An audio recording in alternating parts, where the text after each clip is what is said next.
अच्छा बेटा, बिस्मिल्लाहिर्रहमानिर्रहीम। बेटा मैं आज आप लोगों के साथ हमने अपने सारे चैप्टर्स तो कर लिए हैं। तो मैंने सोचा कि मैं अब पेपर शुरू करूं, तो मैंने आज 20 जून 2020 का पेपर जो है वो आप लोगों के लिए निकाला है, जिससे मैं आपके साथ डिस्कस करता हूं। ठीक है कि नहीं? इसका जो पहला क्वेश्चन है वही ग्रेविटेशन का है। ठीक है कि नहीं? तो ग्रेविटेशन का पहला क्वेश्चन है, इसको अवॉइड करते हैं, इसे आखिर में करेंगे। ठीक है ना? पहले क्वेश्चन को छोड़ दें। ये तो हीट फिजिक्स है, ये हमने नहीं पढ़ी हुई। ठीक है, इसको भी छोड़ दें। ये है जनाब एसएचएम। एसएचएम को आखिर में करते हैं, जरा आसान से किसी क्वेश्चन से आगाज करते हैं। अल्ट्रासाउंड भी नहीं हमने पढ़ी हुई, ये भी नहीं पढ़ा। टेलीकम्युनिकेशन भी नहीं पढ़ा। Metal sphere, electric field intensity, ये भी हम करते हैं अभी, लेकिन पहले हम ऑपरेशनल एम्पलीफायर भी हमने नहीं किया हुआ। हाँ, ये क्वेश्चन से इससे आगाज करते हैं बेटा। ये बेटा मैग्नेटिज्म का क्वेश्चन है, ये देखें आपके सामने आ रहा है। An electron is travelling with the speed v। ठीक है कि नहीं? इलेक्ट्रॉन की एक स्पीड है, ठीक है कि नहीं? An electron is traveling at a speed v in a straight line in a vacuum. It enters in a uniform magnetic flux density of 8.0 into 10 per minus 4 Tesla. ठीक है कि नहीं? और फिर ये डायरेक्ट यूं मूव करता है, ऐसे करके गोल होकर यहां से ये सीधा निकल गया सबसे पहले। और रेडियस उन्होंने आपको दिया हुआ है 6.4 सेंटीमीटर। आपसे डायरेक्शन ऑफ मैग्नेटिक फील्ड मांगी है उन्होंने। पहली चीज जो पूछी है, state and explain the direction of magnetic field. तो दूसरी चीज उन्होंने आपसे क्या पूछी है? वेलोसिटी को कहा है कि प्रूव करें कि वो 9 × 10⁶मीटर पर सेकेंड है। और आगे चलें जनाब। और उसके बाद आगे उसने यूनिफॉर्म इलेक्ट्रिक फील्ड का जिक्र कर दिया है। ठीक है, ठीक है। डायरेक्शन ऑफ और मैग्नीट्यूड ऑफ, ठीक है जी। डायरेक्शन ऑफ की बात की है, और उसने इलेक्ट्रिक फील्ड डेंसिटी की वैल्यू मांगी है, और उसके बाद अल्फा पार्टिकल की बात की है, और शेप ऑफ द पाथ। बिल्कुल ठीक, बहुत प्यारा क्वेश्चन है। बड़ा सेल्फ कंटेन्ड क्वेश्चन है जनाब। आए इस क्वेश्चन को हम डिटेल से डिस्कस करते हैं। शुरू ऊपर से यहां से करेंगे, ठीक है कि नहीं? मैं इसको वापस जाता हूं अपने पेपर टॉपिक पे। ये देखें।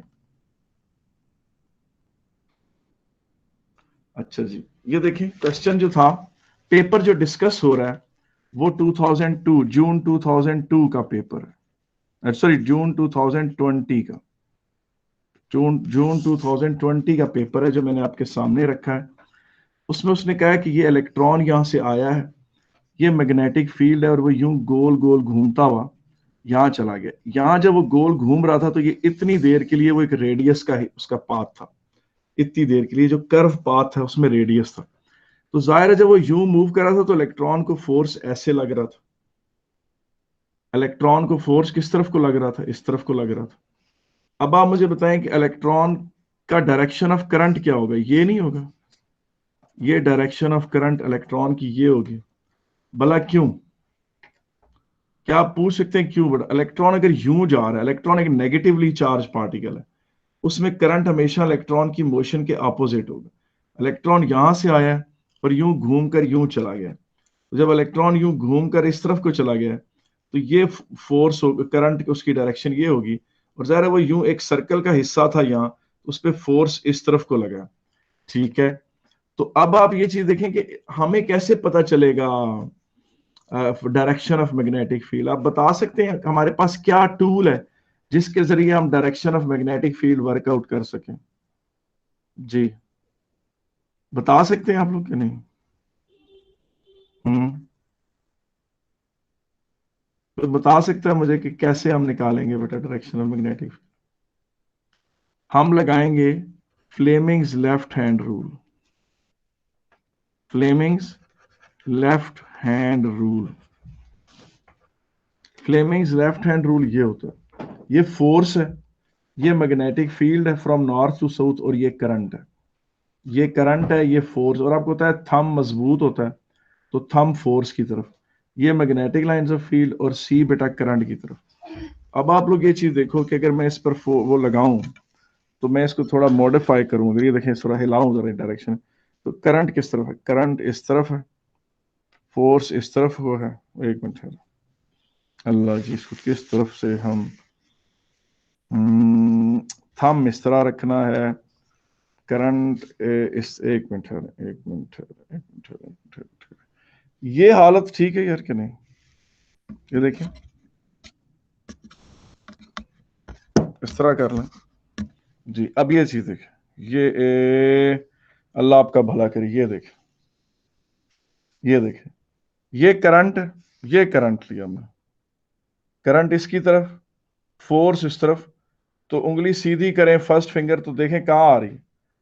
Application of Fleming's left hand rule हमें बता रहा है, application of Fleming's left hand rule हमें बता रहा है यूं कि ये magnetic field into the white paper. तो मैग्नेटिक फील्ड किसके बराबर है? तो पार्ट वन का जो जवाब है, वो पहला क्वेश्चन उसने पूछा था डायरेक्शन ऑफ मैग्नेटिक फील्ड क्या है, और उसने कहा था कि स्टेट एंड एक्सप्लेन करें। आप उस पर ये एरो बनाकर बताएंगे, ऐसे करके ना आप एक पॉइंट सेलेक्ट कर लेंगे, उस पॉइंट पर आप एक एरो बनाकर बताएंगे करंट इस तरफ है, फोर्स इस तरफ है, और application of Fleming's left hand rule मुझे बता रही है कि magnetic field into the white paper, magnetic field into the white paper.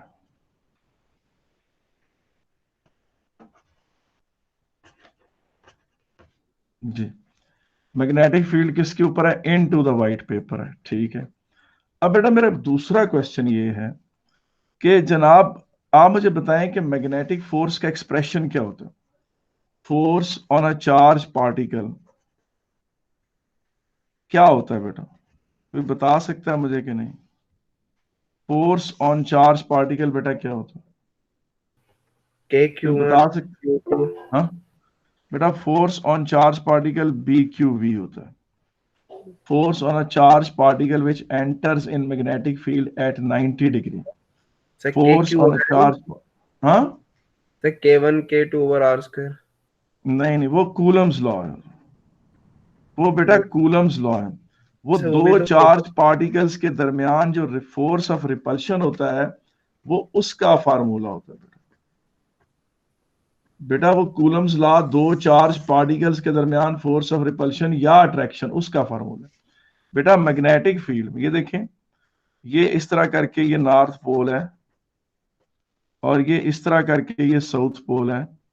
इनके बीच में जब एक चार्ज पार्टिकल एंटर होता है और वो गोल घूमता हुआ बाहर निकलता है, वो जितनी देर एक सर्कल का हिस्सा रहता है, उस सर्कल में उस पर जो फोर्स लगता है वो बी क्यू वी के बराबर होता है, जिसमें बी क्या है?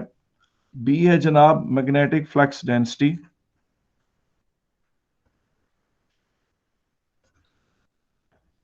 Magnetic flux density. क्यू क्या है? Charge on electron. और वी क्या है? Velocity of electron, velocity of electron. और ये उसे प्रोवाइड करता है नेसेसरी सेंट्रीपिटल फोर्स, ठीक है ना? क्यों? क्योंकि ये force perpendicular to the velocity होता है, ठीक है ना? ये बात आपने पढ़ी हुई है कि ये एक फर्ज करें मैग्नेटिक फील्ड है, और ये into the white board है। ये क्या है? Magnetic field into the white paper है। अब यहां से एक इलेक्ट्रॉन ऐसे एंटर हुआ है, इस इलेक्ट्रॉन का करंट यूं है। करंट अगर यूं है तो ये मैग्नेटिक फील्ड, आप करंट जो है, ये देखिए उंगली ये इस तरफ कर देंगे, ऐसे इस तरफ को कर देंगे, और मैग्नेटिक फील्ड अगर पेपर के अंदर है तो फोर्स इसे इस तरफ को लगेगी। तो फिर क्या होगा? जब फोर्स इसे इस तरफ को लगेगी तो ये गोल घूमेगी, फिर फोर्स इसे इस तरह लगेगी तो ये और गोल घूमेगी, फिर फोर्स इसे इस तरह लगेगी तो ये और गोल घूमेगी, और फिर सीधी निकल जाएगी। और जितनी देर ये गोल घूम रहा था, इस पे जो मैग्नेटिक फोर्स लगा, उसको आप बी क्यू वी को M V square over R के बराबर पुट कर दें। सर ये वापस समझा दें, समझ नहीं आया थोड़ा सा। जी, अच्छा मुझे तुम ये बात बताओ, तुम्हें ये बात पता है कि force on a charge particle in magnetic field क्या होता है? ये देखो, ये अगर फर्ज करो कि ये मैग्नेटिक फील्ड, ये फर्ज करो magnetic field into the white paper, यानी इससे मुराद ये है कि ये मैग्नेट है, ये मैग्नेट है इस तरह से, ये साउथ पोल, और ये पेपर इस तरह से, और मैग्नेटिक फील्ड यूं जा रही है, यूं मैग्नेटिक फील्ड यूं जा रही है इस तरह से, ठीक है कि नहीं, पेपर के अंदर यूं एंटर हो रही है। अब फर्ज करो कि यहां से एक इलेक्ट्रॉन ने एंटर हुआ, ठीक है कि नहीं है, तो इलेक्ट्रॉन अगर यहां से एंटर हुआ है, इस इलेक्ट्रॉन का यहां एंटर होने से इलेक्ट्रॉन का करंट किस तरफ है, इस तरफ है। तुम जो कन्वेंशनल करंट लेते हो हमेशा फ्लो ऑफ नेगेटिव चार्ज के ऑपोजिट लेते हो। अब करंट अगर इस तरफ को, ये देखो, करंट अगर इस तरफ को है, मैग्नेटिक फील्ड अंदर है, तो फोर्स उसे किस तरफ को लगेगा, ये देखो इस तरह से, ये यूं जा रहा है, ठीक है कि नहीं, ये यूं, फोर्स उसे यूं लग रहा है, तो उसको फोर्स नीचे की तरफ लगेगी ऐसे, तो उससे ये गोल ऐसे घूमेगा, इसको फिर इसका करंट ऐसे हो जाएगा, और फिर फोर्स इसे यूं लगेगी, फिर ये यूं गोल घूमेगा, करंट इसका यूं हो जाएगा, फोर्स इसे इस तरफ को लगेगी, और जब ये मैग्नेटिक फील्ड छोड़ेगा तो ये स्ट्रेट हो जाएगा। और जितनी देर के लिए ये इस सर्कल का हिस्सा था तो ये ऐसे गोल घूम रहा था, और जब ये इस तरह से गोल घूम रहा था तो वो जो BQV फोर्स उसे लगी थी वो इसे नेसेसरी सेंट्रीपिटल फोर्स प्रोवाइड कर रही थी, और वेलोसिटी इसके साथ कट गई यहां से, ये वेलोसिटी और ये वेलोसिटी का स्क्वायर है, R is equal to mv over BQ, या velocity is equal to BQR over m, velocity is equal to BQR over m। जी मुझे बताएं, यहां तक अगर किसी को नहीं समझ आया तो मैं हाजिर हूं। जी किसी को अगर नहीं समझ आया यहां तक, जी हेलो, सर आ गया। चलो ठीक है, अच्छा आगे चलते। अब उसमें देखें, इस क्वेश्चन में उसने आपको खुद ही बताया हुआ है कि ये जो क्वेश्चन था इसमें उसने कहा था, ये जो क्वेश्चन उसने दिया था, क्वेश्चन ये था कि ये इलेक्ट्रॉन यहां से यूं आया है और यूं गोल गोल घूमता हुआ निकल गया। उसने बताया था कि इस पेपर में ये क्वेश्चन में रेडियस दिया हुआ था, रेडियस यहां से देखें कितना दिया हुआ था, रेडियस 6.4 सेंटीमीटर था, और मैग्नेटिक फ्लक्स डेंसिटी 8 इंटू 10⁻⁴ थी, ठीक है। तो रेडियस कितना दिया हुआ, 6.4 सेंटीमीटर, मुझे फिर भूल जाता है, 6.4 था, उसे कन्वर्ट कर लें 0.064 मीटर, इसमें कन्वर्ट कर लें 0.064 मीटर में कन्वर्ट कर लें, और चार्ज ऑफ इलेक्ट्रॉन बड़ी मशहूर जमाना चीज है, 1.6 इंटू 10⁻19 कूलम। ये पेपर 4 के सेकंड पेज पे ये वैल्यू लिखी होगी, अगर आपको भूल जाए तो आप वहां से देख सकते हैं। और चार्ज ऑफ इलेक्ट्रॉन के लिए सिंबल ई भी इस्तेमाल होता है। और मास ऑफ इलेक्ट्रॉन कितना है, 9.1 10⁻31 kg है, ठीक है कि नहीं। और रेडियस भी आपको पता, और बी की वैल्यू उसने आपको दी हुई है, मैं दोबारा देखता हूं, 8 इंटू 10⁻⁴, 8 इंटू 10⁻⁻⁴ टेस्ला। उसने क्या प्रूव करें कि वेलोसिटी, उसने वेलोसिटी की एक वैल्यू दी हुई है, आप खुद देखें, इसमें आप मैग्नेटिक फ्लक्स डेंसिटी की जगह ये पुट करेंगे, चार्ज के लिए ये पुट करेंगे, और रेडियस के लिए 0.064 पुट करेंगे, और उसके बाद आप मास से डिवाइड कर देंगे 9.1 इंटू 10⁻31। आप देखिए आपकी वेलोसिटी क्या आई है जी, कैलकुलेट करके मुझे बताएं क्या आ रही है। जी कोई बंदा बता सकता है क्या आ रही है? हेलो, कोई बंदा ये आ रही, एक मिनट सर, एक मिनट सर, इसको उसमें कर लेते हैं। 9.0 into 10⁻⁶।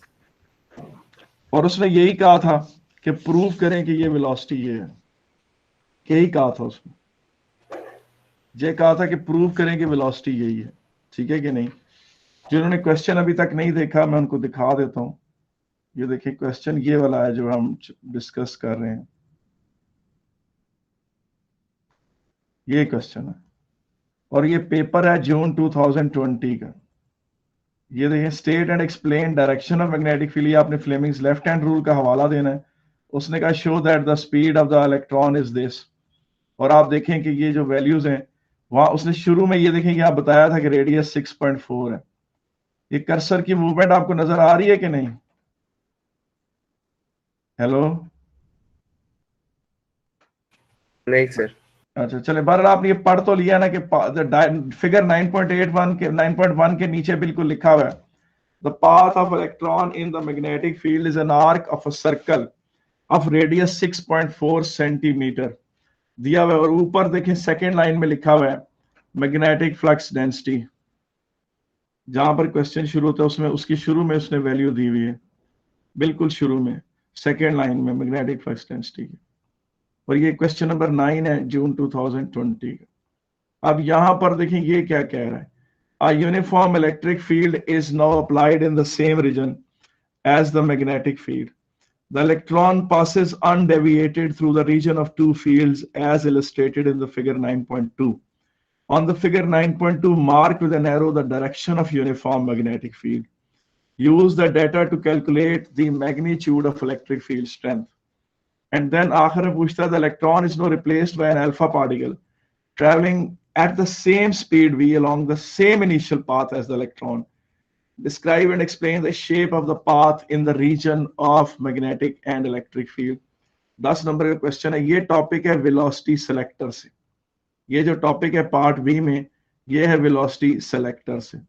आए जनाब हम इस क्वेश्चन को अब करते हैं जी। देखें अब ये चीज देखें, ये मैग्नेटिक फील्ड है, ये इस तरह से, इसमें इलेक्ट्रॉन सीधा यूं आया, इसने यहां से यूं चले जाना था और ऐसे निकलना था। आप चाहते हैं ये सीधा चला जाए, ये तभी मुमकिन है कि इसको जो BQV नीचे लग रहा था उसके बराबर कोई QE फोर्स ऊपर लगे, और ये तभी मुमकिन है कि जहां एक पॉजिटिव प्लेट लगाई जाए जो इसे अपनी तरफ अट्रैक्ट करे और यहां एक नेगेटिव प्लेट पड़ी हुई हो। इसका मतलब है कि इलेक्ट्रिक फील्ड की डायरेक्शन यूं होनी चाहिए। आप उधर एक एरो बनाएंगे कि इस डायरेक्शन में इलेक्ट्रिक फील्ड ये इस डायरेक्शन में होगा तो इलेक्ट्रॉन के सीधे जाने के चांसेस हैं। उसका मतलब है कि magnetic field into the paper और electric field parallel to the plane of paper है, ठीक है कि नहीं? और ये दोनों एक दूसरे के परपेंडिकुलर है, और मजे की बात है इलेक्ट्रॉन इन दोनों के परपेंडिकुलर। इसका मतलब वेलोसिटी सिलेक्शन में इलेक्ट्रिक फील्ड इस तरफ है, प्लेन ऑफ द पेपर के पैरेलल है, magnetic field into the plane है और वो दोनों एक दूसरे के परपेंडिकुलर है। और इलेक्ट्रॉन ने जो एंटर किया उस रीजन को, उसने उन दोनों के परपेंडिकुलर एंटर हुआ है वो। और अगर ये दोनों फोर्सेस बराबर होंगे तो वो सीधा जाएगा। अगर मैग्नेटिक फील्ड स्ट्रांग होगा तो इस तरफ को चला जाएगा, और अगर इलेक्ट्रिक फील्ड स्ट्रांग होगा तो इस तरफ को चला जाएगा। लेकिन चूंकि उसने सीधा गुजारना था तो उसके लिए QE जो है वो किसके बराबर होगा? BQV के बराबर हो जाएगा। VV कैंसिल हो जाएगा, इलेक्ट्रिक फील्ड इंटेंसिटी BV के बराबर। अब B जो है मैग्नेटिक फ्लक्स डेंसिटी पेपर के शुरू में उसने हमें बता दी कि 8 × 10⁻⁴ है, और वेलोसिटी आपने देखा 9 × 10⁻⁶ आपने अभी कैलकुलेट की, 72 × 10⁻², 7200 न्यूटन पर कूलम, और 7.2 × 10⁻³ न्यूटन पर कूलम। मुझे बताएं इसमें कोई मसला तो नहीं है जी? जी कोई बात पूछने वाली है इसमें कि नहीं? अरे E क्या है? Electric field intensity. E क्या है? Electric field intensity. और क्यों इलेक्ट्रॉन पास हो रहा है वो पेपर के ऊपर से हो रहा है और मैग्नेटिक फील्ड पेपर के अंदर से जा रही है। ये मैग्नेटिक फील्ड की डायरेक्शन, फर्ज करें ये चोंच जिस तरफ है ना उस तरफ डायरेक्शन, ये मैग्नेटिक फील्ड है, ये इलेक्ट्रिक फील्ड है। और मजे की बात है कि इलेक्ट्रॉन की पाथ ये इलेक्ट्रॉन का पाथ, ये मैग्नेटिक फील्ड यूं है जिस तरफ रेड मार्कर है, into the plane of the paper. ये इलेक्ट्रिक फील्ड है parallel to the plane of the paper, और इलेक्ट्रॉन भी parallel to the plane of paper है। Electric field top of the paper से बॉटम ऑफ द पेपर की तरफ है, electron का पाथ लेफ्ट टू राइट है। आप मुझे बताएं इसमें कोई इशू है तो मैं मुझे बता दें जी। हेलो। ठीक है सर। अच्छा, अगला पार्ट बड़ा मजे का, बहुत मजे का है, और वेलोसिटी सिलेक्शन का ही पार्ट है। और ये बहुत दफा पूछा उन्होंने, एक दफा नहीं, 3-4 दफा। आपको पता है किसी एक क्वेश्चन के 3-4 दफा आने का मतलब उसकी बहुत ज्यादा इंपॉर्टेंस होती है। 3-4 दफा किसी का आ जाना बहुत बड़ी बात होती है 10 सालों में। ये देखें, यहां से इलेक्ट्रॉन ने इस तरह, इलेक्ट्रॉन यूं गया था, और इलेक्ट्रॉन को एक फोर्स क्यू ई इस तरफ को लगी थी, और एक फोर्स बी क्यू वी इस तरफ को लगी थी। अगर इस इलेक्ट्रॉन की जगह एक अल्फा पार्टिकल आता है तो क्या फर्क पड़ेगा? अल्फा पार्टिकल के पास 2 प्रोटॉन होते हैं और 2 न्यूट्रॉन होते हैं। अल्फा पार्टिकल इलेक्ट्रॉन से अप्रोक्सीमेटली 8000 टाइम्स मास में बड़ा होता है। अल्फा पार्टिकल जो है वो इलेक्ट्रॉन से मास में रफली 8000 टाइम्स बड़ा होता है। मगर इधर जो फोर्सेस लगे हुए हैं इनमें तो कहीं पे भी मास का कोई अमल दखल नहीं है। इसका मतलब है कि अल्फा पार्टिकल को मास का कोई प्लस या माइनस नहीं मिलेगा। ठीक है, अब अल्फा पार्टिकल जब यहां पहुंचा, ये देखिए, ये 2 प्रोटॉन्स हैं, ये 2 न्यूट्रॉन्स हैं, ये पॉजिटिव प्लेट है, ये नेगेटिव प्लेट है। इलेक्ट्रिक फील्ड अल्फा पार्टिकल पर इस तरफ को फोर्स लगाएगी, इस तरफ को फोर्स इस तरफ लगाएगी कि इलेक्ट्रॉन को अगर उन्होंने इधर खींचा है तो अल्फा को इस तरफ धक्का मारेंगे। और मजे की बात है कि अल्फा का पर जो चार्ज फोर्स होगा वो डबल हो जाएगा। जितना फोर्स इलेक्ट्रॉन पर लगाया था अल्फा पर उससे डबल फोर्स लगाएंगे। क्यों? क्योंकि अल्फा पर डबल चार्ज है और डायरेक्शन ऑफ फोर्स भी बदल जाएगी। अब अल्फा अगर यूं आ रहा है तो वो पॉजिटिव चार्ज है, उसका करंट भी इस तरफ को है। अगर उसका करंट ये है, मैग्नेटिक फील्ड ये है, तो फोर्स उसे ऊपर की तरफ लगेगी according to the Fleming's left hand rule. उसको BQV भी ज्यादा बड़ा लगेगा। क्यों? क्योंकि उसका चार्ज ज्यादा है, स्पीड उसकी वही है जो अल्फा पार्टी इलेक्ट्रॉन की थी। तो आपने लिखना है कि अगर इलेक्ट्रॉन की जगह अल्फा पार्टिकल होगा तो इलेक्ट्रिक फील्ड भी डायरेक्शन चेंज करेगा, मैग्नेटिक फील्ड भी डायरेक्शन चेंज करेगा, और दोनों का मैग्नीट्यूड डबल हो जाएगा। दोनों का मैग्नीट्यूड डबल हो जाएगा। और स्टिल चूंकि आप देखिए, जब आप बी इंटू 2QV करेंगे और 2QE करेंगे तो 2Q से स्टिल कट रहा है। वेलोसिटी चूंकि वही है तो B और V का प्रोडक्ट अभी भी E के ही बराबर होगा। अल्फा पार्टिकल अगर इस वेलोसिटी से आएगा जिस वेलोसिटी से इलेक्ट्रॉन आया है तो वो भी सीधा ही जाएगा, वो भी अनडिफ्लेक्टेड ही जाएगा। फर्क सिर्फ ये है कि उस पर ये दोनों फोर्सेस एक तो डायरेक्शन चेंज कर लेंगे प्लस मैग्नीट्यूड में डबल हो जाएंगे, मगर स्टिल कैंसिल करेंगे और अल्फा पार्टिकल सीधा ही जाएगा। मुझे बताएं ये बात किसको नहीं समझ आई?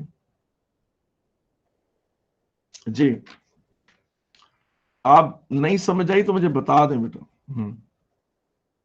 जी बेटा, किसको नहीं समझ आई? जी।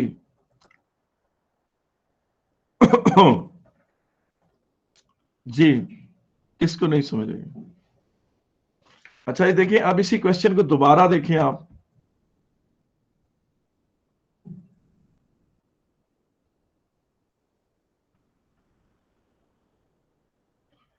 ये था, आप बेशक इसको पीछे से देखते जाएं। An electron is traveling at a speed v in a straight line in a vacuum. It enters in a uniform. अच्छा, वैक्यूम इसलिए कि अगर वैक्यूम ना हो तो उसके कोलिजन हो, वो रास्ते में कहीं रुक जाए। An electron is traveling at a speed v in a straight line in a vacuum. It enters a uniform magnetic field of flux density this. Initially, the electron is traveling at right angle to the magnetic field as illustrated in the figure 9.1. The path of electron in the magnetic field is an arc of a circle of radius 6.4. State and explain the direction of magnetic field.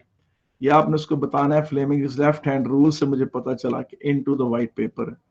Show that the speed of the electron is 9 × 10⁶। वो आपने BQV is equal to mv²/r से कर लिया। ये velocity selector का question है। Velocity selector में दोनों फील्ड्स इस्तेमाल होते हैं। आपने इलेक्ट्रिक फील्ड का वेक्टर डाउनवर्ड दिखाना है, टॉप ऑफ द पेपर से बॉटम ऑफ द पेपर की तरफ एक बड़ा लाइन एरो बनाना है, उसके साथ ई लिख देना है, कैपिटल ई।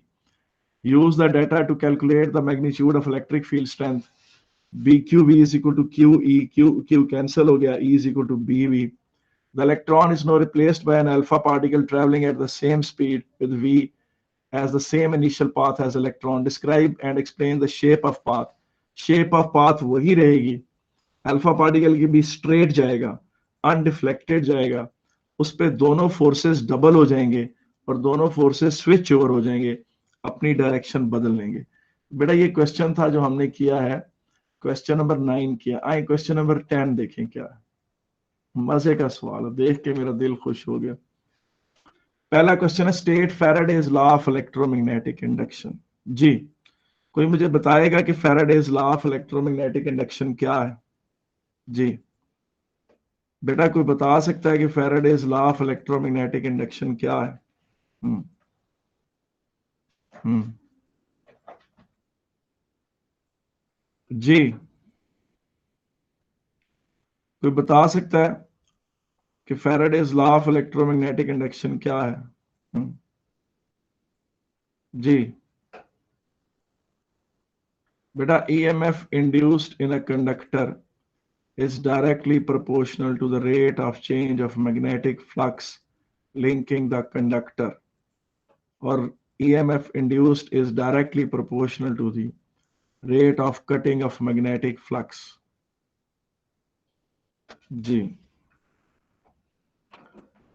अच्छा जी, state one function of transformer. जी, कोई बता सकता है कि नहीं? बेटा, वन फंक्शन ऑफ ट्रांसफार्मर क्या है? कोई बंदा जवाब दे दे मुझे बेटा। हेलो, वो मेरे अच्छे बच्चों, वो मेरे प्यारे बच्चों, कोई तो जवाब दे इसका। वोल्टेज बढ़ा। हाई करंट लो वोल्टेज को बेटा आप लिखेंगे transformer is a power format adjuster, it can increase voltage and decrease current acting as a step up transformer. It can decrease voltage and increase current acting as a, it can decrease voltage and can increase current acting as a step down transformer. So ये power format adjuster है, power format adjuster है। ये voltage increase करके current decrease कर देता है या voltage decrease करके करंट इंक्रीज कर देता है, ये काम करता है ये। सर पावर एडजस्टर कैसे कह सकते हैं अगर पावर VI के बराबर होती है? हाँ, तो पावर फॉर्मेट एडजस्टर है, यानी इसका मतलब है कि आपकी पावर 4000 वोल्ट इंटू 4000 एम्पियर है, तो ये उसको 40,000 वोल्ट इंटू 400 एम्पियर कर सकता है। वोल्टेज को 10 टाइम बढ़ा देगा, करंट को 10 टाइम कम कर देगा, पावर वही रहने देगा, मगर उसकी शक्ल बदल देगा, उसका फॉर्मेट बदल देगा। ठीक है, ठीक है कि नहीं? अब आगे देखें, a sinusoidal alternating current in the primary coil give rise to a varying magnetic flux linking the secondary coil. Use Faraday's law to explain why the output from the transformer is an electromotive force that is alternating. पहली बात तो ये कि electromotive force कोई force नहीं है, ये voltage है जो कि सेकेंडरी में प्रोड्यूस हुई है। ठीक है कि नहीं? ये क्या है? ये वोल्टेज है जो सेकेंडरी में प्रोड्यूस हुई। जी, इसका कोई दे सकता है जवाब के नहीं?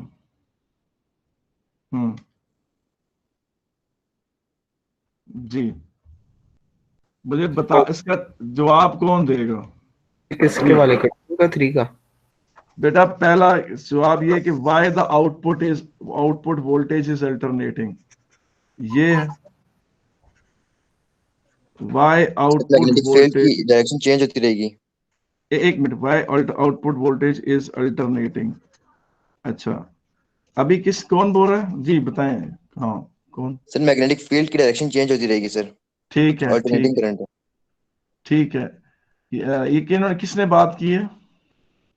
सर सैफ द ग्रेट ने। अच्छा जी, अब और कोई बंदा इसके बारे में बात करना चाहेगा कि नहीं? जी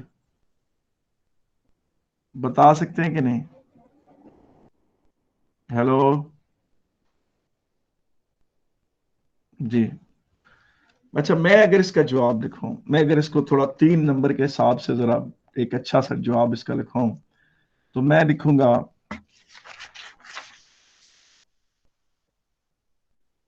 transformer works on the principle of mutual induction.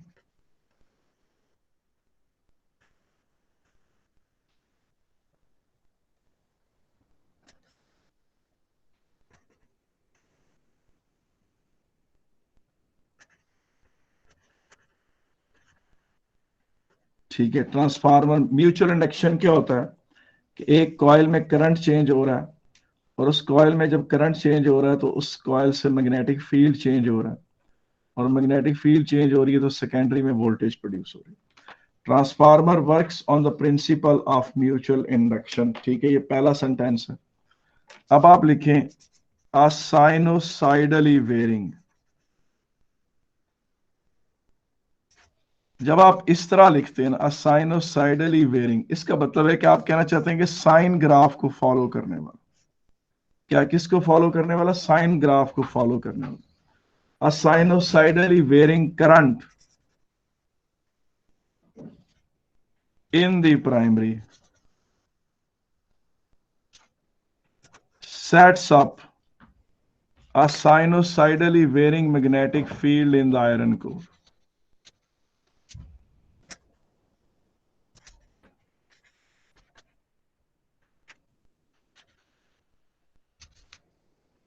Ji, a sinusoidally varying current in the primary sets up a sinusoidally varying magnetic field in the iron core.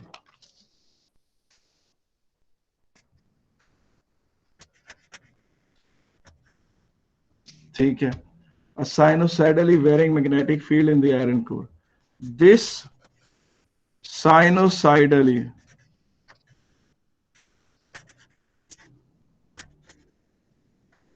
varying magnetic field in iron core induces a sinusoidally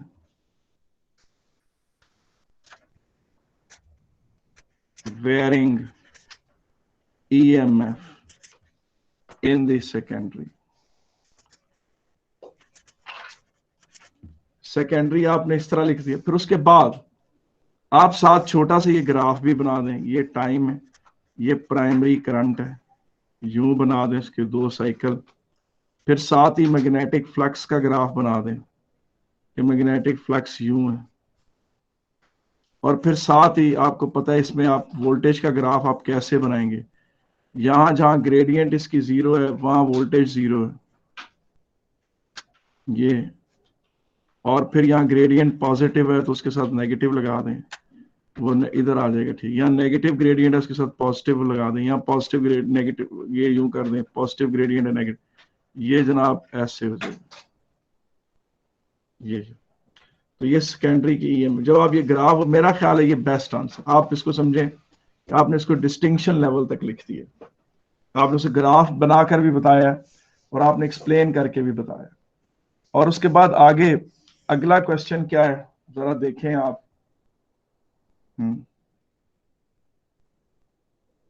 ji, explain why the soft iron core of the transformer is laminated. Laminated की बात तो मैं बाद में करूंगा। बात का ये क्वेश्चन होता है why the soft iron core is used, why the both coils are wound on a soft iron core. तो उसका जवाब ये है कि to improve magnetic flux linkage। तो उसका जवाब क्या है? to improve magnetic flux linkage। लेकिन अब यहां पर जो क्या बात आ रही है वो आ रही है जी, why the soft iron core of the transformer is laminated. जो मुझे इसका जवाब देगा ना वो बच्चा मेरा स्टूडेंट पक्का जन्नती होगा जी। Sir to prevent eddy losses, वो जो एडी करंट बनते हैं सर, वो जो एडी करंट बनता है वो उसको बचाने के लिए। आप बिल्कुल सही कह रहे हैं कि एडी करंट लॉसेस को प्रिवेंट करने के लिए। किसको प्रिवेंट करने के लिए? एडी करंट लॉसेस को प्रिवेंट करने के लिए लैमिनेशन की जाती है। अब सबसे पहले मुझे बताएं एडी करंट्स क्या होते हैं? कोई बता सकता है कि एडी करंट्स होते क्या हैं? जी जी, मुझे कोई बता सकता है कि एडी करंट्स क्या होते हैं? जी, और जन्नतियों और मेरे जन्नती, हाँ, इलेक्ट्रॉन की मूवमेंट जो होती है अंदर मैग्नेट के अंदर। मैग्नेट के अंदर नहीं, ये देखें, ये सॉफ्ट आयरन कोर है, ये क्या है? ये सॉफ्ट आयरन कोर है, ठीक है कि नहीं? तो आयरन भी तो है, तो कंडक्टर ही ना, आयरन भी क्या है? कंडक्टर ही है। जब आप इसके साथ ये देखें, ये कॉइल है यूं, इस कॉइल को जब आप एसी करंट देंगे तो क्या होगा? करंट कभी यूं फ्लो करेगा, इस तरह फ्लो करेगा तो उसका नॉर्थ पोल यूं बनेगा, और करंट जब यूं फ्लो करेगा तो उसका नॉर्थ पोल यूं बनेगा। एक मैग्नेटिक फील्ड यूं ऑसिलेट कर रहा है इस पूरी आयरन कोर में। वो ऑसिलेटिंग मैग्नेटिक फील्ड जो है इस कोर में जब मूव करता है तो इस कोर में भी तो करंट प्रोड्यूस होगा ना। करंट के आयरन कोर के अंदर जो करंट प्रोड्यूस होता है वो जो है वो भी एडी करंट, उसको एडी करंट कहते हैं। एडी करंट होता है कि वो जो आयरन कोर थी, जो एक्चुअली प्राइमरी कॉइल और सेकेंडरी कॉइल के दरमियान एक good magnetic flux linkage establish करने के लिए इस्तेमाल हुई थी, उसके अपने अंदर करंट पैदा हो गया। तो सबसे पहला क्वेश्चन तो ये है कि वो आपसे पूछे कि why this current is produced. पहला क्वेश्चन है कि why eddy current is produced. जी, ये पहला है कि why eddy current is produced. हाँ जी, तो इसका जवाब ये है, मैग्नेटिक फील्ड्स तक समझ आया था, उसके बाद जो आपने रेड मार्कर से बनाया वो समझ नहीं आया। वो एडी करंट्स, वो एडी करंट्स है। ये देखो ना, फर्ज करो कि ये कोई तार है, ये कोई छल्ला है, तार है, तुम यहां से सडनली मैग्नेट को थ्रस्ट इन करते हो, तो जब मैग्नेट को नीचे लेकर आओगे तो इसमें एक वोल्टेज नहीं प्रोड्यूस, वो नहीं प्रोड्यूस होगी, मैग्नेटिक फील्ड नहीं प्रोड्यूस होगी, यहां से करंट यूं नहीं फ्लो करेगा इसके अंदर। ऐसा है कि नहीं है? ये बात तो है ना सैफुल्लाह, इसे मानते हो कि नहीं? जी सर। अच्छा, अब फर्ज करो यहां पर एक मेटेलिक प्लेट हो, एक मेटल की प्लेट है, तार नहीं है, मेटल प्लेट है, तुम ऊपर से तेजी से मैग्नेट को नीचे लेकर आए हो ऐसे, तो क्या होगा? इस मेटल प्लेट में एक कन्वेंशनल करंट यूं पैदा हो जाएगा और ये इलेक्ट्रॉन्स यहां से यूं मूव करेंगे। इस तार के अंदर जो मेटल प्लेट के अंदर जो इलेक्ट्रॉन्स मूव करते हैं, इस प्लेट के अंदर इलेक्ट्रॉन्स जो यूं यूं मूव करेंगे, इसको कहते हैं एडी करंट्स। एडी करंट्स वो करंट्स होते हैं जो किसी वायर में प्रोड्यूस नहीं होते, बल्कि एक ओवरऑल मेटल बॉडी में प्रोड्यूस होते हैं। उसी मेटल बॉडी के अंदर इलेक्ट्रॉन एक जगह से दूसरी जगह मूव करना शुरू कर देते हैं, इसे कहते हैं एडी करंट्स। अब अगर इलेक्ट्रॉन इस तरह जा रहे हैं, एक जगह से दूसरी जगह जा रहे हैं, एक जगह रीजन ऑफ हायर पोटेंशियल है, एक जगह रीजन ऑफ लोअर पोटेंशियल है, इसका मतलब है जब मैग्नेट आया तो उसने इस प्लेट के किसी हिस्से में ज्यादा वोल्टेज प्रोड्यूस की, किसी हिस्से में कम वोल्टेज प्रोड्यूस की, और अनइवन कटिंग हुई मैग्नेटिक फील्ड की, उससे इसमें एक वोल्टेज पैदा होगी, उससे इसमें क्या पैदा हो गई? एक वोल्टेज पैदा होगी, और वोल्टेज से करंट प्रोड्यूस हो। और अगर ये मेटल प्लेट ऐसी हो, यूं हो, और इसमें मैग्नेटिक फील्ड कभी यूं जाए, इसके अंदर इस तरीके के करंट्स प्रोड्यूस होंगे, ठीक है कि नहीं? यानी अब ये जाहिर है, ये देखो मैं दोबारा बनाकर आपको दिखाता हूं कि ये थी आयरन कोर, ये क्या है? ये आयरन कोर है,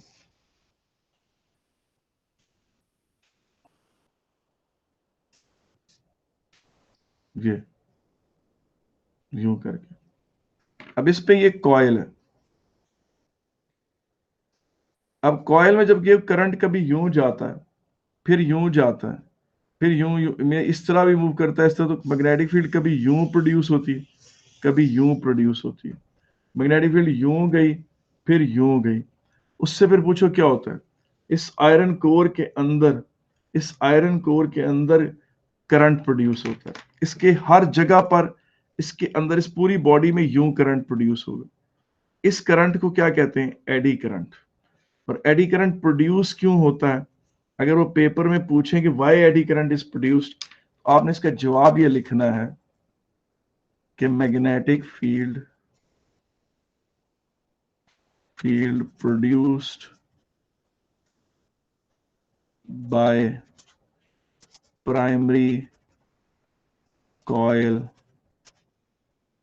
also cuts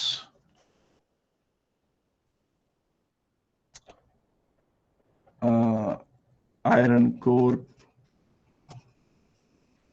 ठीक है कि नहीं? Different voltages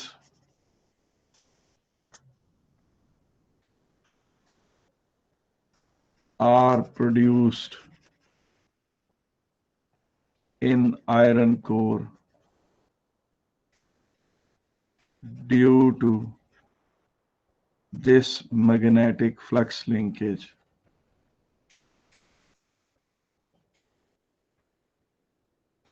ठीक है, which give rise to eddy currents.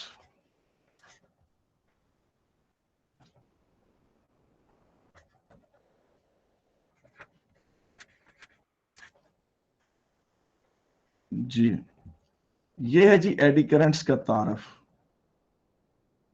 ठीक है बेटा कि नहीं? यहां तक किसी ने कोई बात पूछनी है कि नहीं?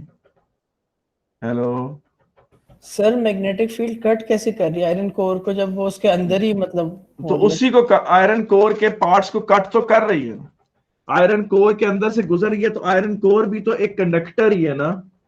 आयरन कोर का काम तो प्राइमरी कॉइल के मैग्नेटिक फील्ड को सेकेंडरी कॉइल तक लिंक अप करना, मगर वो बीच में से उसने खुद ही खाना शुरू कर दिया उसको थोड़ा, तो फिर क्या करेंगे जी?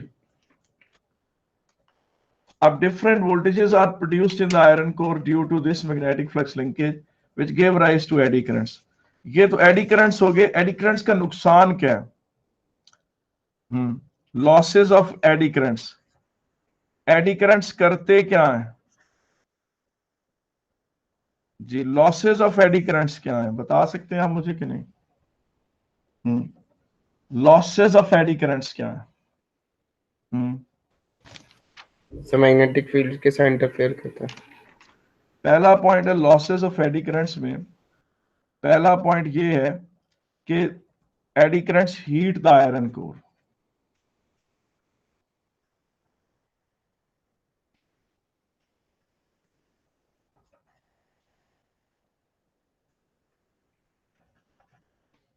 Eddy currents heat the iron core, ठीक है, आयरन कोर को गर्म कर देते हैं।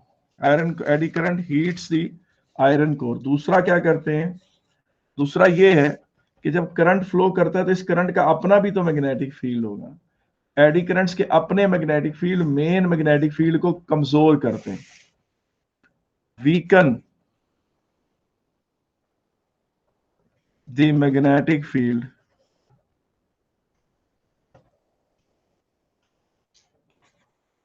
produced by primary current।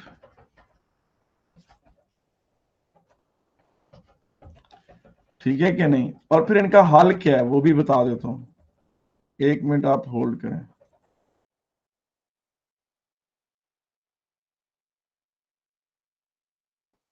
जी, इसका हल क्या है जी? सोल्यूशन क्या है इसका, बता सकते हैं आप? हाँ, लैमिनेट। हाँ, वो ये होता है कि ये देखिए, ये फर्ज करें पेपर है ना, इसको आप पेंट में डुबो दें, इस पेपर को भी पेंट में डुबो दें, इस पेपर को भी पेंट में डुबो दें सारों को, फिर इन पेपर्स को ऐसे जोड़ें तो ये आपस में इलेक्ट्रिकली इन कांटेक्ट नहीं। तो वो ये करते हैं कि एक पूरी मेटल बॉडी का, इस तरह आयरन का एक कंटिन्यूस मेटल बॉडी का आयरन कोर नहीं बनाते, बिल्कुल नहीं बनाते। इसके बजाय आयरन कोर की पतरियां लेते हैं। ये आयरन कोर की एक पतरी है, इस जैसी एक और पतरी होगी इस तरह की, ये देखें, ये फिर इस जैसी एक और पतरी होगी। इन्हें क्या करते हैं? पेंट्स में डुबो देते हैं, फिर इन्हें ऊपर इस तरह करके रख लेते हैं,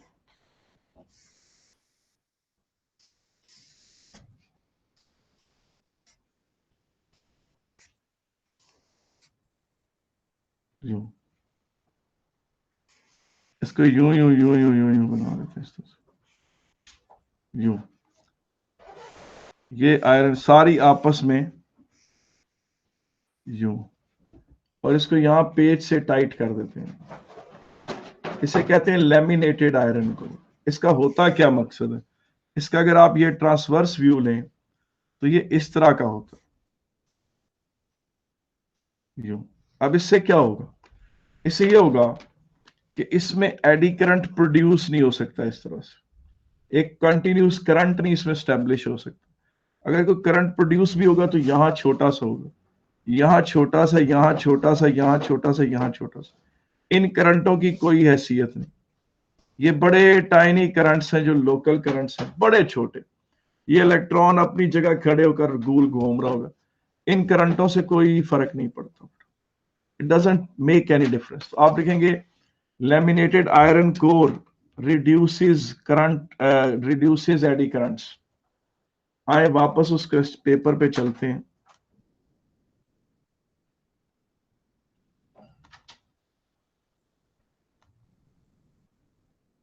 अच्छा जी, ये देखें, ये मैंने 9 और 10 इसके किए हैं। 11 हमारे अभी हमने नहीं पढ़ा, 12 भी नहीं हमने पढ़ा, 11 और 12 अभी तक हमने पढ़े ही नहीं है। 9 और 10 हमने कर लिए हैं, ठीक है। अब वापस क्वेश्चन नंबर 8 की तरफ आते हैं। क्वेश्चन नंबर 8 जो है बेटा, ये इलेक्ट्रॉनिक्स से इसका ताल्लुक है। इलेक्ट्रॉनिक्स हमने नहीं पढ़ी बिल्कुल भी, ठीक है। आगे चलते हैं, 7वें पर चले आ रहे। आहा, मजेदार सवाल लग रहा है, क्या बात, दिल खुश हो गया देख के। आए जी, क्वेश्चन नंबर 7 करते हैं। यार आप लोग बोर तो नहीं हो रहे? हेलो नहीं सर। बेटा, कितने लोग कह रहे हैं कि यहां पर क्लास हम बंद कर दें? How many of you want that this class should be stopped over here और इट? जी सर ये क्वेश्चन कर लो सर। चलो ठीक, क्वेश्चन करते हैं। अच्छा जी, a metal sphere of radius r is isolated in space, ठीक है कि नहीं? A metal sphere of radius r is, ये क्या है? मेटल स्फीयर है, ठीक है। मैंने नोट कर लिया कि ये मेटल स्फीयर है और इसका रेडियस r है। आइसोलेटेड इन स्पेस का मतलब है कि इसके करीब नजदीक कोई और स्फीयर नहीं है, ठीक है। पॉइंट P जो है इससे दूर है, ठीक है।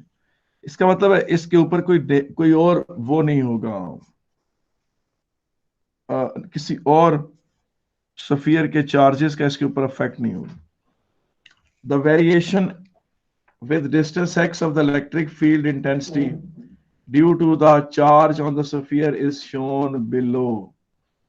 जी, एक ग्राफ आपको दिया गया,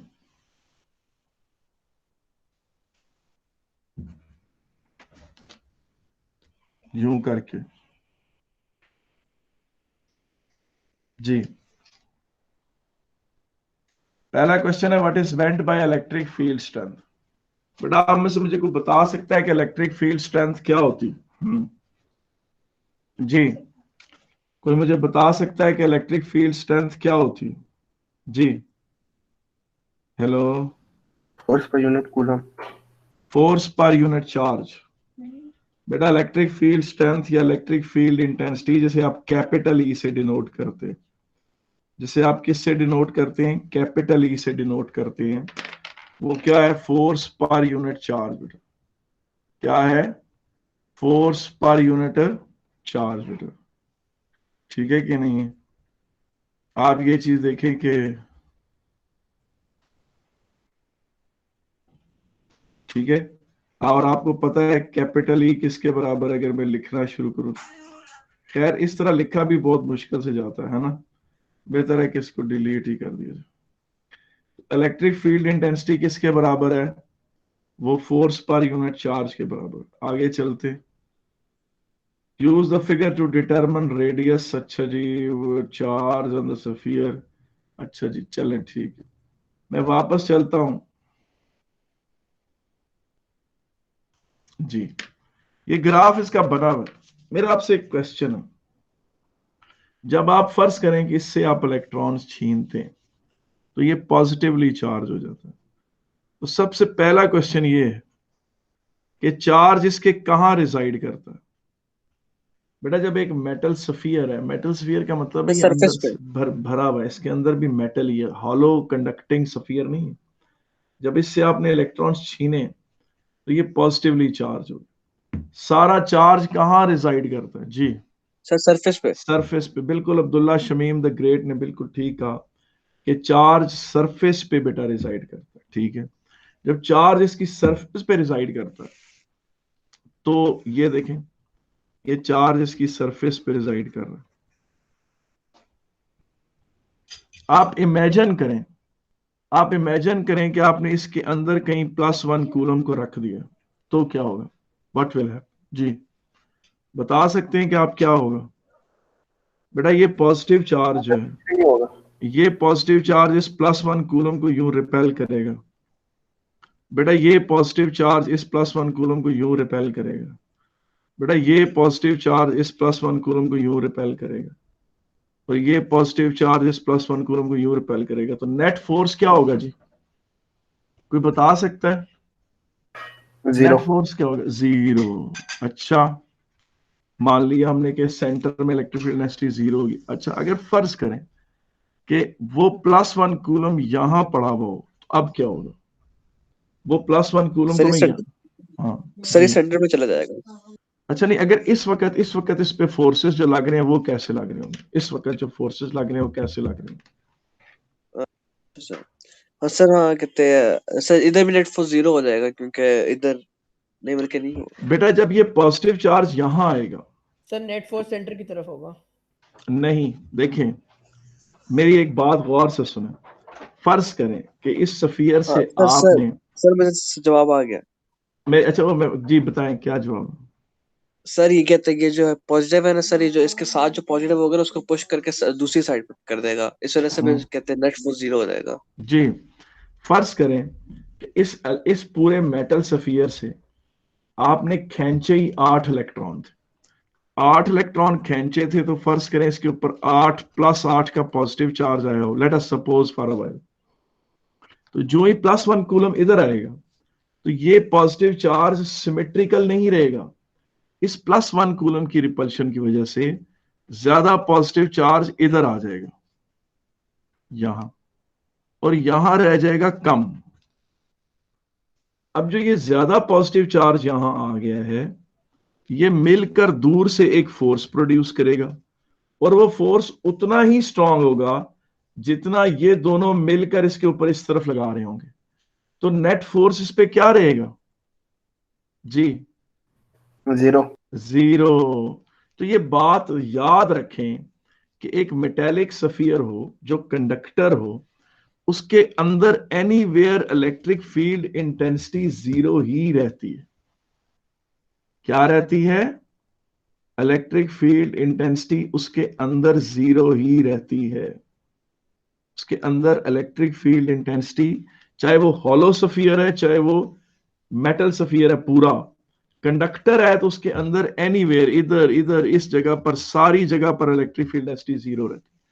इस जगह पर इलेक्ट्रिक फील्ड इंटेंसिटी के 0 रहने की वजह ही है, और ये है उसकी इलेक्ट्रिक फील्ड इंटेंसिटी उसकी सरफेस पे, और ये उसका रेडियस होगा। ठीक है कि नहीं? और फिर आपने ये फार्मूला पढ़ा हुआ है E=F/Q, मगर आपने एक फार्मूला और भी पढ़ा हुआ है, अगर आपको याद हो तो वो था KQ/R²। वो भी पढ़ा था आपने। वो फार्मूला लगाएंगे तो Q उसके ऊपर सरफेस पे चार्ज आ जाएगा, R उसका रेडियस यूज करेंगे, और सरफेस पे इलेक्ट्रिक फील्ड डेंसिटी यूज करेंगे तो चार्ज आ जाएगा। आप जरा देखें जरा क्वेश्चन को वापस जाकर,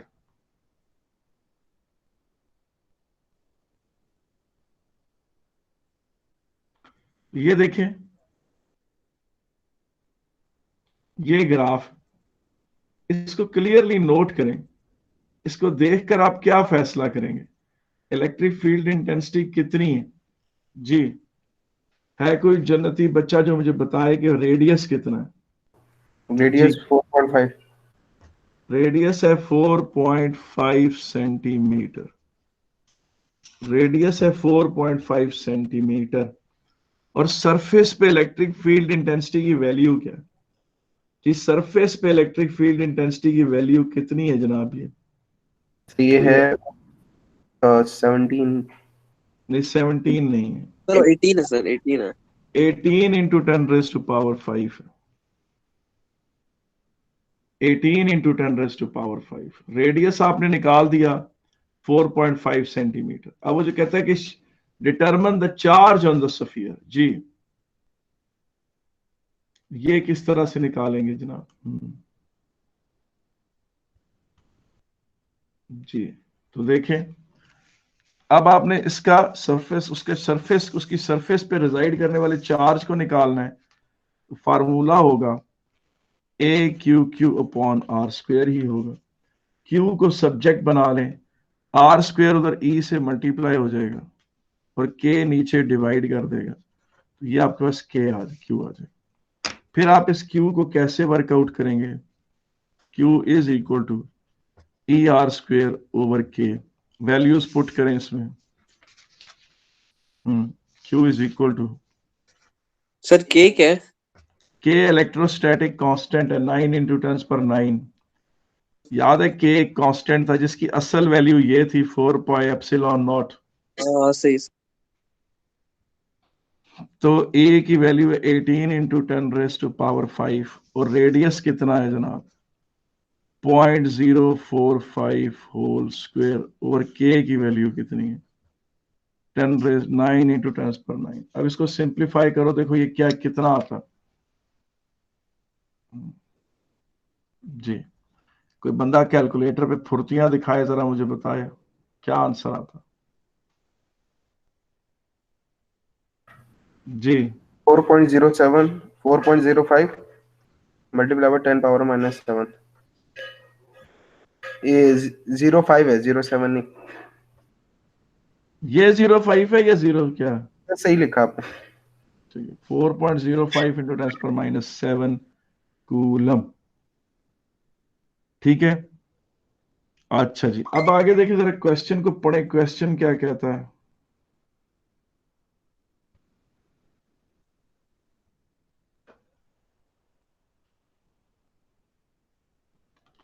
वो कहता है an alpha particle is situated at a distance of 8 centimetre from the surface, from the centre of the sphere, calculate acceleration of the alpha particle. बड़ा मजे का सवाल, 3 नंबर है, बड़े आसान।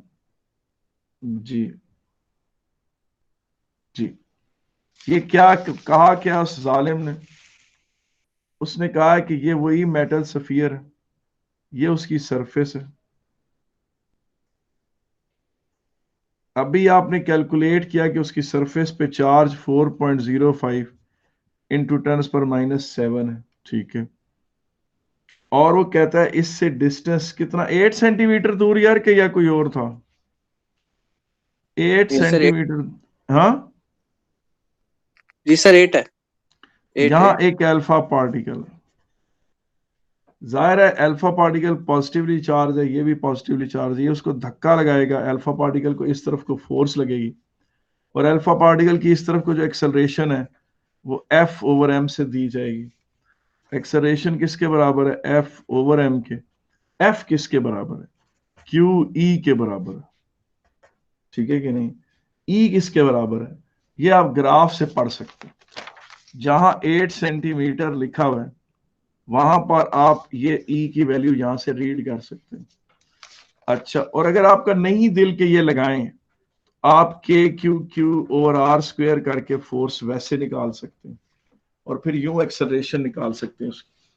मगर चूंकि ग्राफ अवेलेबल है तो विजडम का तकाजा यही है कि ये वाला रूल लगाया जाए। जरा देखें 8 सेंटीमीटर पे, 8 सेंटीमीटर पे वो कितना है? 8 सेंटीमीटर पे कितने वो हैं उसके, उसकी इलेक्ट्रिक फील्ड इंटेंसिटी कितनी है? सर स्क्रीन नहीं आ रही हाँ, सर कुछ। क्या अभी क्या स्क्रीन नहीं आ रही है? सर अब आ रही है। ठीक है, अच्छा। 8 सेंटीमीटर, पीछे जाके देखें जरा यहां से जी, जहां 8 सेंटीमीटर है, 8 सेंटीमीटर पे देखें आपको इसकी वैल्यू क्या मिल रही है इलेक्ट्रिक फील्ड इंटेंसिटी की। जी, को बता सकता है कि 8 सेंटीमीटर पे इलेक्ट्रिक फील्ड इंटेंसिटी क्या है? हम्म,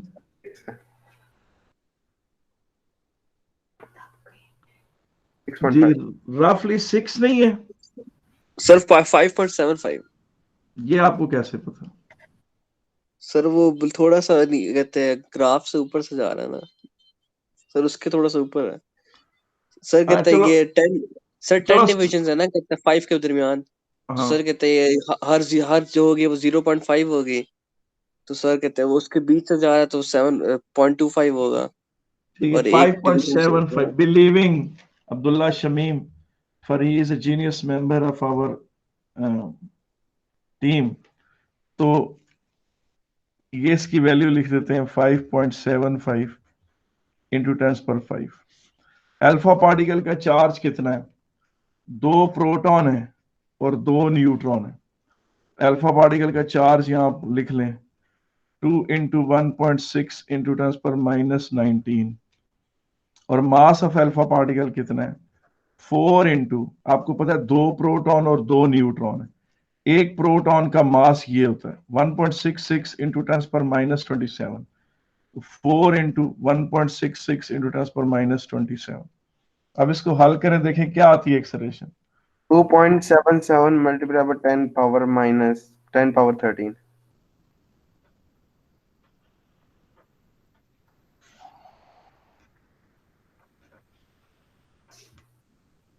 जी, क्या 2.13?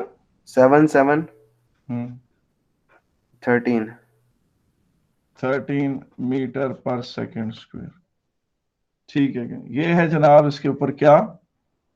Acceleration of alpha particle. जनाब this brings this question to an end. अगला और क्वेश्चन करना है या नहीं? अभी रिवीजन क्लास नहीं है। जी, एक मिनट है, एक मिनट जी। बेटा मैं कल पूछें क्या करूंगा? बेटा कल इस क्लास में मैं, ये क्वेश्चन है 6 नॉइज, ये हमने नहीं पढ़ा हुआ, ये भी हमने नहीं पढ़ा हुआ 5 भी। अलबत्ता ये क्वेश्चन हमने पढ़ा हुआ है जी, बिल्कुल बहुत प्यारा क्वेश्चन है, एसएचएम का बहुत ही प्यारा क्वेश्चन है। चलेंगे, आप भी अगली क्लास रिवीजन की है ना, और अगली क्लास रिवीजन एसएचएम ही है, तो हम 4th क्वेश्चंस करते हैं ये वाला। 3rd हमने नहीं पढ़ा हुआ अभी तक, 2nd भी हमने नहीं पढ़ा हुआ, हमने क्वेश्चन 1 पढ़ा हुआ। क्वेश्चन 1 को हम कल देख लेंगे। अभी सरे दस्त हम इसमें से, क्योंकि हमारी अगली क्लास शुरू हो चुकी है, अगली क्लास भी आप लोगों की क्लास ही है, A2 फिजिक्स की ही है, और वो A2 फिजिक्स की रिवीजन क्लास है। और उसमें चूंकि कल एसएचएम खत्म हुआ है, तो आए हम एसएचएम का ही क्वेश्चन इसका करते हैं जी। बहुत प्यारा क्वेश्चन जी। A dish is made from a section of hollow glass sphere, ठीक है जी। ये एक प्याली है, उसमें एक बॉल है। ये देखिए, ये बॉल ऐसे ऐसे मूव कर रहा है यहां से, यूं। ये कर्सर की मूवमेंट आपको नजर आ रही है कि नहीं? ये सर आ रही। ये जनाब बॉल ये मोशन करता चला जा रहा है ऐसे, ठीक है कि नहीं, यूं। A dish is made, okay, the dish is fixed to a horizontal table, ठीक है। The dish fixed to a horizontal table contains a small solid ball of mass 45 kg. Mass 45 kg नहीं, ग्राम, सॉरी 45 kg तो बहुत भारी हो। हमने note कर लिया इसके लिए। The horizontal displacement of ball from the centre of the dish is x. The ball is held at rest at a distance of 3 centimetre. अगर उसको 3 सेंटीमीटर पे ले जाके छोड़ा है तो उसका एम्पलीट्यूड 3 सेंटीमीटर होगा। देखिए, उसको ऊपर से 3 सेंटीमीटर से छोड़ा है, तो एक्सट्रीम से छोड़ा है, तो ये जनाब उसकी आप नोट करें कि ये उसकी वो है, डिस्प्लेसमेंट है उसकी, ठीक है कि नहीं, आप नोट करें जी। कोई बंदा मुझे बता सकता है कि इसका टाइम पीरियड कितना है जी? कोई बंदा मुझे इसे देख के बताए कि इसका टाइम पीरियड कितना है जी?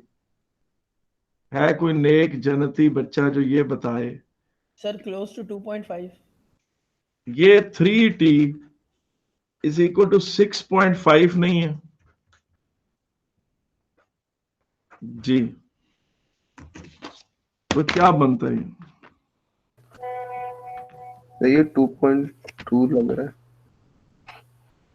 2.167 सेकेंड्स।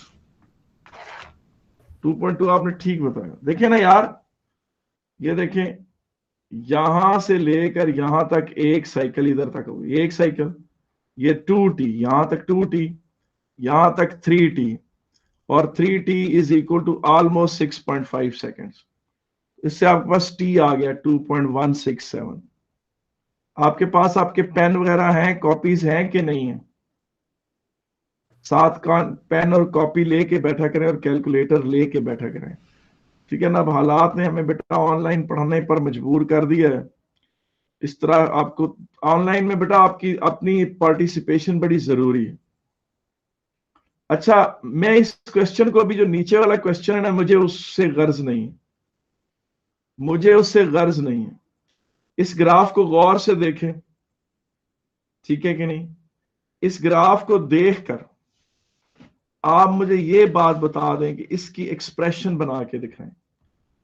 इसकी जो एक्सप्रेशन बना देगा ना, वो पक्का जन्नती होगा जी। मुझे इसकी एक्सप्रेशन बनाकर दिखाएं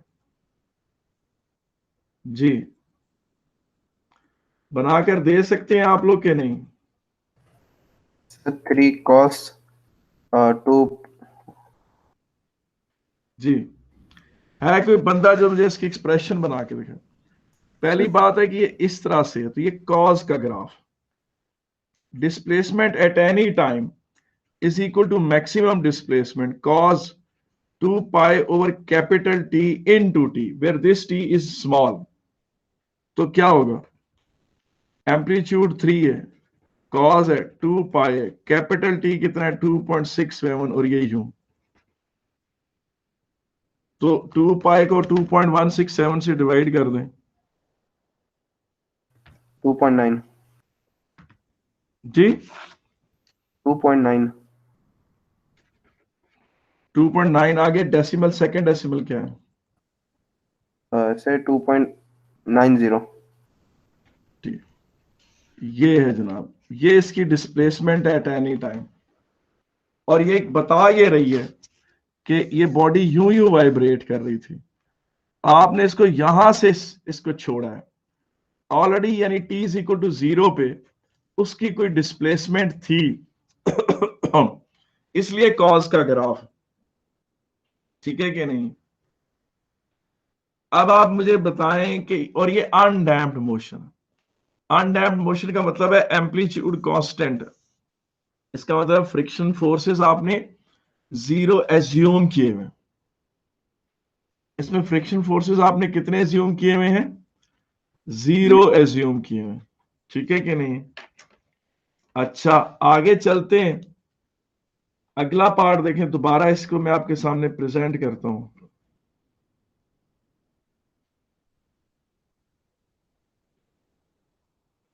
जी। अब क्वेश्चन क्या है? The motion of the ball in the dish is a simple harmonic motion and its acceleration is given by the expression minus g over rx, where g is the acceleration of the free fall and r is a constant that depends on the dimension of the dish and the ball, ठीक है।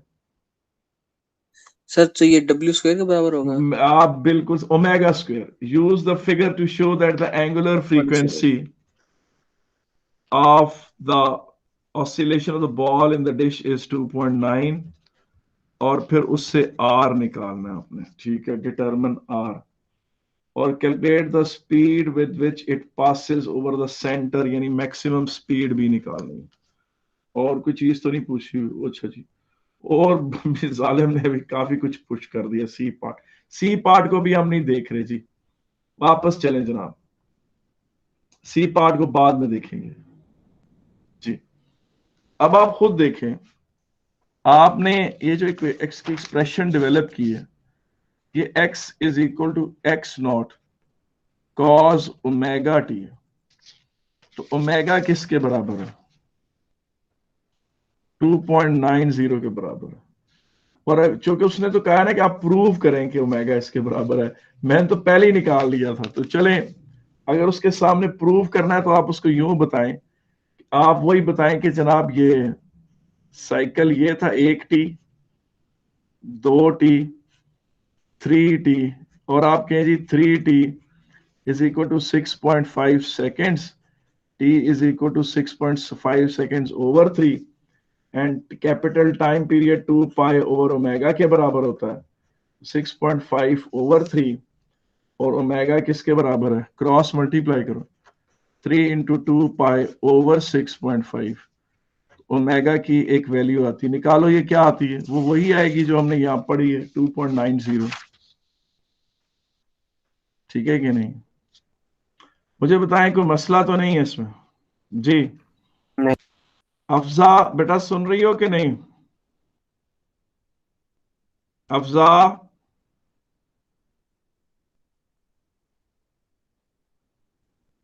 नहीं। और कौन कौन नहीं है यहाँ पर? काफी सारे लोग नहीं हैं, बहुत अजीम लोग हैं सारे। राहिम, राहिम, जी सर। राहिम, ये जी बेटा sir. You are a great boy. मुझे ये बताओ कि ये सारा समझ आ गया कि नहीं? जी सर, आ गया। ठीक है। सैयद उमैर, सैयद उमैर, वो भी नहीं है। अच्छा जी। सैफ अली साजिद, समझ सर आ रहा है सारा कि नहीं? आगे समझ सर। Great boy. अब आप खुद देखो, इसको आप माइनस ओमेगा स्क्वायर एक्स के साथ कंपेयर करो। ओमेगा स्क्वायर किसके बराबर है? जी ओवर आर के, और आर बराबर किसके है? जी ओवर ओमेगा स्क्वायर के, और आर जी किसके बराबर है? 9.81, और ओमेगा स्क्वायर किसके बराबर है? 2.90 स्क्वायर। तो देखें इससे आर आ गया कि नहीं आया? देखें जी। 1.167 1.17 1.17 मीटर जी। ठीक है, 1.17 मीटर, इसलिए कि जी आपने 9.81 में लिया। ठीक है, अब आप मुझे बताएं, अगला पार्ट पढ़ें जनाब। अब शुरू करते हैं इसका आखिरी पार्ट। सर वैसे आर किस चीज की वैल्यू आर है? यार वो जो प्लेट है ना, प्लेट का रेडियस, प्लेट का रेडियस है, if I am not wrong. लेकिन यहां पर उसने आर का, R is a constant which depends upon the dimension of the ball and the plate. ठीक है कि नहीं? अच्छा देखिए, some moisture collects on the surface of dish so that the motion of the ball becomes lightly damped, यानी तो वो speed नहीं ओए निकालनी? होए, आई एम सॉरी, एक मिनट, वो भी निकालते हैं, और ये लाइट डैम्पिंग का ग्राफ भी बना देते हैं। ठीक है, वो भी बना देते हैं, दोनों अब इकट्ठा एक ही थल्ले में दोनों को डील करते हैं। मैक्सिमम स्पीड किस तरह निकलेगी? Maximum speed omega x not के बराबर, maximum speed omega x not के बराबर है 2.90 इंटू एक्स नॉट किसके बराबर है जी? एक्स नॉट बराबर है 3 सेंटीमीटर के। अगर आपने ठीक है 3 सर। सेंटीमीटर पुट किया तो आपका आंसर सेंटीमीटर पर सेकंड में आएगा, और अगर आपने 2.90 इंटू 0.03 पुट किया, आपका आंसर मीटर पर सेकंड में आएगा। 0.087। ठीक है, क्या जी ये वाला लिखा है या ये वाला लिखा है? 0 0 ए और 8 पॉइंट सेकंड्स 8.7 सेंटीमीटर पर सेकंड। चलो ठीक है, अब अगला पार्ट आ जाता है। अगला पार्ट है जी वो उसकी डैम्पिंग दिखानी है। वो इस तरह से है कि ये देखें, ऑलरेडी जो ग्राफ आपके सामने बना हुआ है वो कैसा है,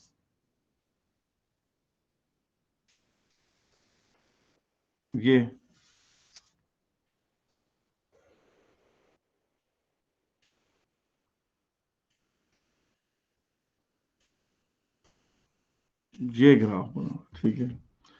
आपने क्या करना, क्या है, आप सबसे पहले अपने लिए आसानी के लिए ऐसे एक रेड लाइन ड्रॉ करें, ऐसे, और बिल्कुल सिमेट्रिकली उसी जैसी रेड लाइन यहां ड्रॉ करें। इसे कहते हैं एनवलोप बनाना, इसे कहते हैं एनवलोप बनाना, ठीक है, यानी लिफाफा बनाना। जब आपने ये बना लिया, आपने क्या करना है जी, इसी के अंदर आपने यहां से यूं दिखाना शुरू। सर बस ये लाइंस बिल्कुल स्ट्रेट होगी या हल्की सी ये एंगुलर होगी? कर्व हो, ये वाली जो लाइनें हैं ये इस तरह की लाइनें होंगी, जी सर। जनरली ये ऐसी लाइनें होंगी, इस तरह एक्सपोनेंशियल मॉडल को फॉलो करती हुई आएंगे सही है इस सर। रेट में। ये बनाकर आप जब ये बनाएंगे तो एग्जामिनर की आंखों में आंसू आ जाएंगे, वो कहेगा what a great student he is. समझ आ गई बात की कि नहीं? ठीक है, अच्छा जी, जी सर। अब वापस चलते हैं। ये क्वेश्चन तो खत्म हो गया जनाब, आखिरी क्वेश्चन रह गया जनाब इस जो हमारे सिलेबस में, यानी जो हम आधा हमने तकरीबन इसको, अच्छा इस क्वेश्चन में, इस पेपर में कुदरती हमने जो पढ़े हुए थे ना क्वेश्चंस वो कम आए थे, वो टॉपिक ज्यादा आए थे जो हमने नहीं पढ़ा। हालांकि हमने सिलेबस आधा खत्म कर लिया, मगर हमने जो क्वेश्चन किए हैं वो कितने किए हैं, हमने मतलब 4 क्वेश्चंस किए हैं ये आउट ऑफ 12, है ना जी? जी, ये क्वेश्चन आपके सामने आ गया। ये करें या कॉल इट अ डे करें जी, बताएं। हेलो, कर लें। यानी मैं थक गया हूँ यार बहुत ज्यादा, आज के लिए अगर यही आप थक गए तो मर्जी। मैं आपसे पहले भी क्लासें ले रहा हूं, तो इसको यहाँ पर बंद करते हैं कोई इसको। नहीं सर, ठीक, आराम आज करें के आप। लिए इतना काफी। आपको पता है, मैं पहले रिकॉर्डिंग बंद कर लूं, आपको तो कई लोग हैं फोन ऑन करके छोड़ के चले जाते हैं।